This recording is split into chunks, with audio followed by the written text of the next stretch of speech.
MumLife is a musical about postnatal anxiety. Really, it's about a woman having a bad day. She's capable, she's beautiful, she's strong and she's smart, but she's, I guess, challenged with some of the new anxieties of being a mum. It's not that dads are not helpful, it's not that the best friend is ignorant, it's not that the mums groups mean to her. She's anxious. And then it all comes to head when her oldest bestie bitch comes and visits, and for a little bit of the moment in her day, she kind of reverts back to her old self before being a mum. And yeah, then we go into the climax that I won't reveal. You have to watch it.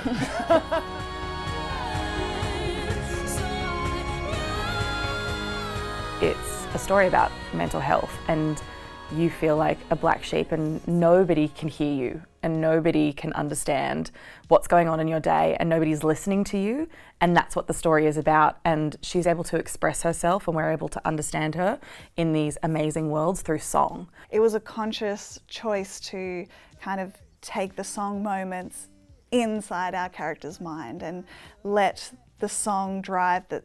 You know, there's this extra element to life that's sometimes hard to explain, it's sometimes hard to express. Because with musicals, you're going inside the character's mind, and it's a really interesting process to kind of get there. So it was sitting down with the team and talking about the songs, the music, how we were shooting it, and how to best put this on screen. That was something that Ruby and I talked a lot about. You say musical, everyone thinks Les Mis, they Sound of Music. Yep, and those are all like amazing musicals, but this is the musical of the music that we would want to listen to, and we really wanted it to be a pop musical, that these songs could live on the radio and also live in this film. And so that's, you know, pop production, pop vocals and lyrics that kind of fit into a pop sort of structure. The biggest thing is it takes a village. Like, it was everyone and all the heads of department, they're all on board, they were all really passionate about the story. I knew that we'd have a lot of moving parts in terms of camera, but I really wanted to bring something when it came to lighting to make it still have this like darkness to it, but to still have that like poppy like key colours that would really fit with like what the story was about. These sets were almost 360-degree sets. You could shoot anywhere, and I think that was so hard. But it was really good because it forced me to really think on my toes. Okay, well, we don't have access to like 50 metres of flattage, so how do we do this? Okay, we use fabrics, we use tablecloths, melted tablecloths with a black set. Like, it stands for itself. It just came together so nicely and it worked on screen, which is always fun.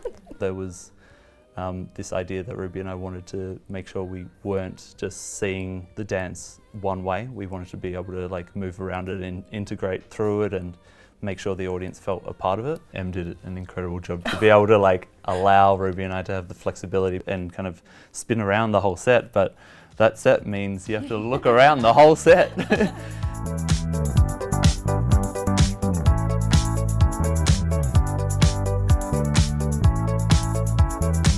So I got this personalised email and I was like, oh, I don't know what this means, but I don't want to get too excited. So I texted you and I said, don't get too excited, but I just got a personalised email from Khan. Yeah. And half an hour later, I called. I was screaming and crying and like lying on the floor, and my toddler's like, "Oh my God, are you okay?" And I'm like, "We got in the Khan!" And she goes, there's this pause on the phone, and Claudia goes, "So they've watched it." It's absolutely shocking for any film to get in, and I was just like, what? Then I kind of just like went back to work for the rest of the day, and I kind of was just like, okay, yeah, cool. And then it was the next morning, I was like, oh, I should tell my parents. Like, this is pretty cool. And so AFTRS has been an incredible facilitator for this film. You know, we didn't go down the horror or any of those other avenues in the end, apart from the absolute passion for musicals. We went, how else are we going to make a musical in the next 5 to 10 years except here? It couldn't have happened anywhere else but here, right now for us. That's so true.